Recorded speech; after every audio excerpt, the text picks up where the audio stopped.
Hi hello കൂട്ടുകാരെ, എല്ലാ കൂട്ടുകാർക്കും ചെമ്പനീർ പൂവിൻ്റെ നാളത്തെ പ്രൊമോ റിവ്യൂലേക്ക് സ്വാഗതം. അല്പന് കുട കിട്ടി കഴിഞ്ഞാൽ അർദ്ധരാത്രി പിടിക്കുമെന്നല്ലേ ഒരു പഴഞ്ചൊല്ല്. അതേപോലെയാണ് സുധിക്ക് കിട്ടിയിരിക്കുന്നത് ആ ഒരു ഷോപ്പ്.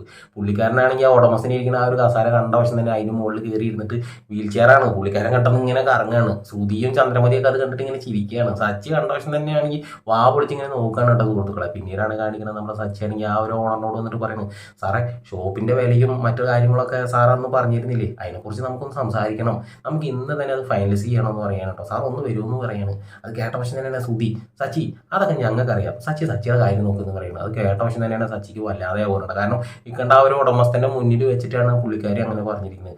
എന്താ പാലം കടക്കണവരെ രാമൻ, അത് കഴിഞ്ഞപ്പോൾ കുരേണായി എന്തെങ്കിലും ആവട്ടെ. അതൊക്കെ കഴിഞ്ഞിട്ട് നമ്മുടെ സച്ചിയാണെങ്കിൽ വീട്ടിൽ വന്നതിന് ശേഷം നമ്മുടെ സുധി ഇങ്ങനെ കിരികിരിന്ന് സംസാരിച്ചുകൊണ്ടിരിക്കുന്നത്. ഇത് എന്താ ഇവർ സംസാരിക്കണമെന്ന് അറിയാൻ വേണ്ടിയിട്ട് ആ റൂമിലേക്ക് ഒന്ന് വന്ന് എത്തിച്ച് നോക്കുന്ന സമയത്താണെങ്കിൽ ഇവർ പറയണം എന്താണെന്നറിയോ, ഓ എൻ്റെ ശ്രുതി, നീ അങ്ങനെയൊന്നും പറയില്ലേ, അമ്മയുടെ പേർക്ക് നമുക്ക് ഷോപ്പ് വെക്കണ്ട.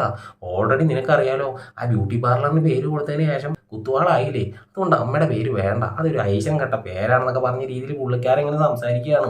ഇതൊക്കെ കേൾക്കുമ്പോൾ നമ്മുടെ സച്ചിക്കാണെങ്കിൽ ഭയങ്കര വിഷമമാണ്. സച്ചിക്കാണ് ചന്ദ്രമതി പറഞ്ഞാൽ അത്രയും മാത്രം എന്താ പറയുക, അമ്മയോട് എത്ര സ്നേഹമുള്ള ഒരു മകനാണെന്നുള്ള കാര്യം നമുക്ക് അറിയണതാണ്. പക്ഷേ അമ്മയ്ക്ക് ആ ഒരു സ്നേഹമൊന്നും ഇല്ല, അത് വേറെ കാര്യം. എന്തായാലും നമ്മുടെ സച്ചിക്ക് മനസ്സ് വിഷമിച്ചിട്ട് സച്ചിയാണെങ്കിൽ വാതിൽ അങ്ങോട്ട് തുറന്നിട്ട് അതിൻ്റെ ഉള്ളിലേക്ക് അങ്ങോട്ട് കയറിയിട്ട് പറയുന്നത്, നീ എന്താണ് പറഞ്ഞത്, അമ്മയുടെ പേരല്ലേ ഷോപ്പിന് വെക്കണത്, എൻ്റെ പൊന്നുമോൻ ഷോപ്പ് തുടങ്ങുകയാണെങ്കിൽ അത് ഈ ചന്ദ്രമതിയുടെ പേര് വെച്ചിട്ട് തന്നെ തുടങ്ങുള്ളൂ, അമ്മയുടെ പേരില്ലാതെ എൻ്റെ പൊന്നുമോൻ വേറെ ആരുടെ പേരും വെക്കില്ല എന്ന് പറയുന്നുണ്ട് സുഹൃത്തുക്കളെ. അപ്പോൾ എല്ലാവർക്കും ഈ ഒരു ചെറിയൊരു പ്രൊമോ റിവ്യൂ ഇഷ്ടമായി, ഒന്ന് ലൈക്ക് അടിച്ചും സബ്സ്ക്രൈബ് ചെയ്തും സപ്പോർട്ട് ചെയ്യണേ കൂട്ടുകാരെ. നാളെ പുതിയൊരു പ്രൊമോ ആയിട്ട് വരാം. ഓട്ടെ.